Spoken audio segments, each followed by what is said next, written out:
Over the past 6 months, the German media has been getting more and more alarmed, and for good reason. They're more and more concerned that German car brands, BMW, Porsche, Audi, Volkswagen, Mercedes-Benz, these car brands are, well, their sales are shrinking.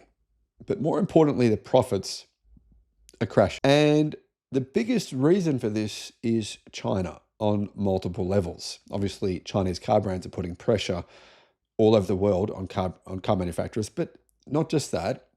Historically, German car brands have made billions of dollars selling cars in China.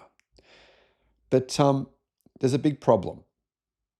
And the German media have been, over the last month or two, have been talking about this very, very big problem. They are worried that, basically these German premium brands that prop up Germany's economy, they're a huge part of Germany's economy, that they are they're being decimated. And there's one very big reason for why they think this is all about to get worse. Hello, my friends. Welcome to the channel. I'm Sam Evans. You're watching the Electric Viking. Great to have you with us. What am I talking about? Well, here's the straight up headlines from Germany. German manufacturers only play a minor role in China's electric car market. I've been saying this for a long time. Car buyers in China are increasingly choosing EVs, right? Car buyers in China are increasingly choosing EVs. There's no question there is a bottoming out period happening. Well, that's what the German automotive industry hopes is happening. Things are bottoming out and it's going to get better from here. German premium brands, though, are continuing to lose importance in China, say German media. Audi, Porsche, Mercedes-Benz and BMW suffered significant declines in deliveries in the country in the first half of the year as customers increasingly turned to domestic manufacturers. According to a company statement, Audi's deliveries in the first half of the year fell by 10% to fewer than 288,000 new vehicles. But that 10% fall, it was followed by a 30% fall the previous year and a fall the previous. Anyway, you see my point.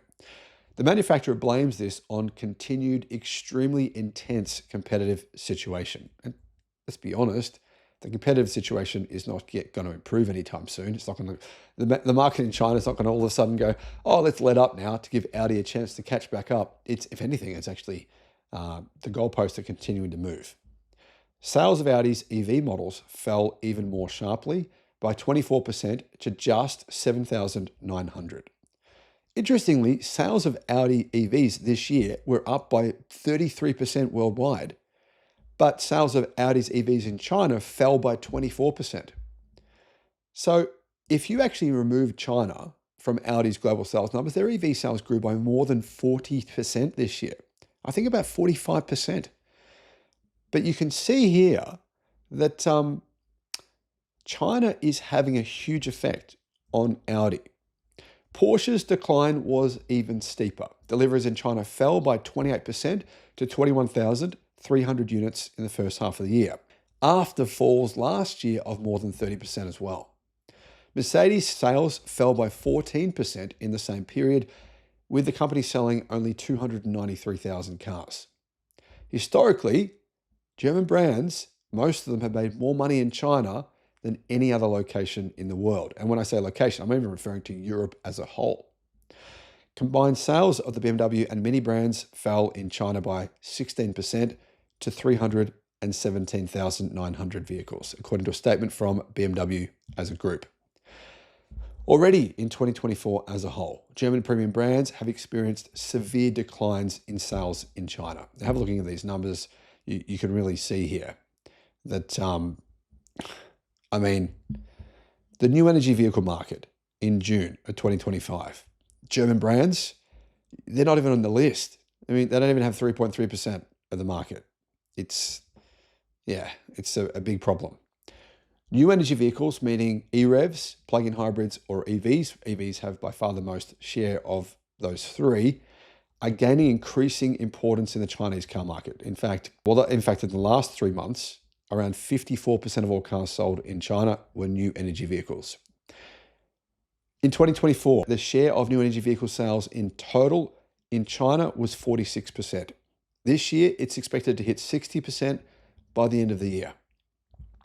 Sales figures show that German brands, including Volkswagen, are hardly relevant in this market compared to manufacturers like BYD, Tesla, Wuling, Xpeng, or Leapmotor. Chinese brands, why are they ahead? Why are customers moving away from German brands? It's not just German ones, it's most legacy automakers, their EVs. Why are they moving away from them? Well, according to Beryl's study, so a study that basically asked thousands of consumers why they're making this change, the market share of German manufacturers in China was 25.5% in 2020. By 2024, it was only 17.6%, and this year it's falling towards 15%. This is due to the fact that Chinese manufacturers, often startups, are ahead in digitalization and in networking. Germans want to reverse this trend through massive investments and collaboration with Chinese companies, but some experts believe it's just too late. Basically, there's no time left. Audi is pinning its hopes, though, on its new Chinese sub-brand, Audi. Yeah, Audi in capitals. No Audi badging, just Audi letters in capitals.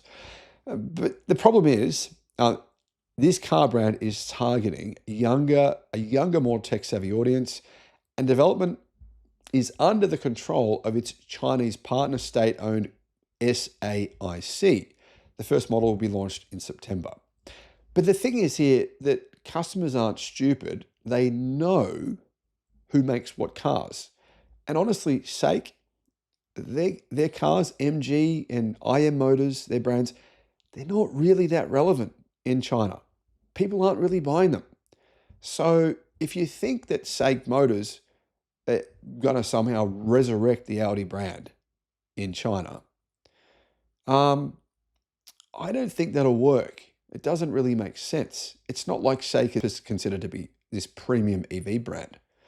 So why would someone buy, for example, an Audi EV when they can get, say, a Xiaomi EV or an Xpeng EV or a Zeekr when there's so many other choices? It just doesn't really add up. And here's the other thing. Volkswagen, they are pinning their hopes on using Xpeng's technology and manufacturing in the future. That's what they hope to basically help their sales revive in China. But let's be honest, would you just go and buy the second generation Xpeng platform from Xpeng? Yeah, or would you buy that same platform from a Volkswagen car? I just don't think that makes sense. And you can see customers are saying the same thing. And the reason why, Xpeng this year are the fastest growing car company in the world. Their sales are up by more than 200% this year.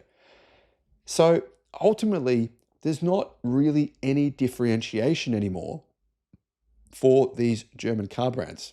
They can't come out and say, well, we have the fastest charging, because they don't. They can't come out and say, well, we have the best batteries, because they don't. They can't really come out and say, well, we have the best electric car motors, because no one really cares about that. And it's really not a factor. Efficiency is a factor, but they can't come out and say we have the most efficient cars, because they don't. They can't come out and say, well, we have the best value cars, because obviously that's not the German premium thing.